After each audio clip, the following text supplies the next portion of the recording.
how to download the Roblox PlayStation 5 version.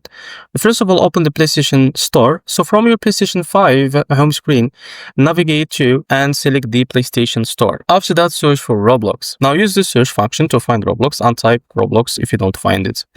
Now select the Roblox app. So choose the Roblox app from the search results and download and install. So click on the download button to begin the installation. The file size is approximately 250 megabytes, so it should download quickly. Now launch the Roblox. So once installed, open the Roblox apps from your game library. Now log in or sign up. So if you already have Roblox accounts, log in. If not, you can create a new account directly on your PlayStation 5 or use the mobile app to scan the QR code for easier login. Now finally, start playing. So browse through the available games and start playing your Roblox game. And this is how to download Roblox PlayStation 5 version. If you found this video helpful, please like and subscribe. See you next video.